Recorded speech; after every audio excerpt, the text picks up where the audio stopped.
If you want to escape a late summer hot spell, you don't have to travel very far in Oregon to find a high Cascade Mountain getaway I guarantee will cool you off. Hi there, I'm Grant McComey, your host for Travel Oregon's Grant's Getaways. And this week, we head into the Cascade Mountains on a getaway you've likely missed, off the beaten path, so to speak. Come on along as we journey into the Opal Creek wilderness. Count me down. 3, 2, 1.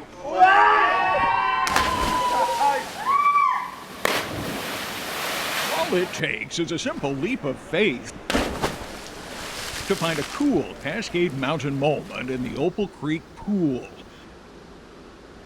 A refreshing moment to be sure, but just one small treasure you'll discover across the 35,000-acre Opal Creek Wilderness and National Scenic Recreation Area.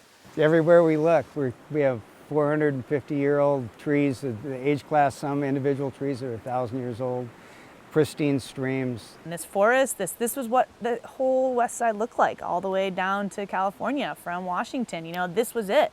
And there's very little of it left. So I think you get an opportunity to really immerse yourself in that. This is a very special place. Special to be sure, but not always protected public land, according to George ATIYEH, who worked a mining claim at Opal Creek 40 years ago and says mining history runs deep. It wasn't a gold mine. It was lead, zinc, silver, and copper. Dating back to the 1920s, when hundreds worked the claims and lived in a small wooden village called Jawbone Flats. Eventually, the Forest Service wanted to cut the old-growth timber, and that's when ATIYEH, a longtime local, said enough and joined hundreds of others who made a stand and forced another way.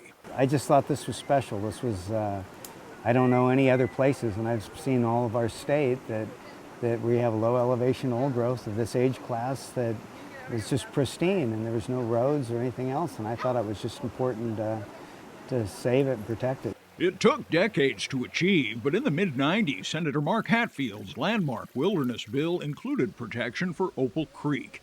And in case you're wondering, the name Opal does not recognize watercolor, but rather a woman's beauty.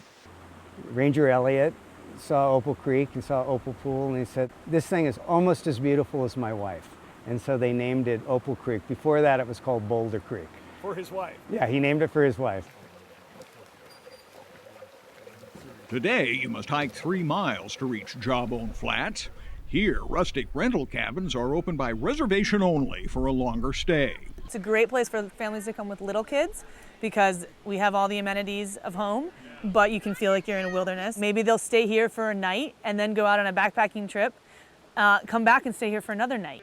An education center teaches adults and children alike about the values and the science of land and water that's found in an old-growth forest. Does everybody have a net? Awesome. So the best place to look for the macroinvertebrates and the amphibians is right along the edge of the water. It's sort of experience that brings the kid out in everyone. Ooh, here's one right here. Serene and quiet and completely off the grid. So no one's looking at their cell phones and, you know, looking at text. Ooh, that's a megaloptera. That's awesome. It's nice to slow down and they know that we're focused with them. We're not trying to, you know, do our own work.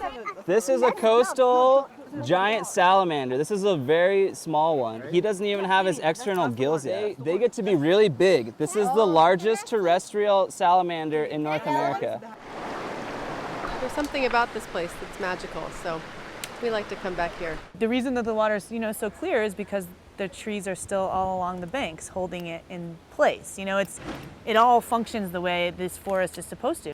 It's not managed. That's becoming harder and harder to find, these unmanaged parcels of land.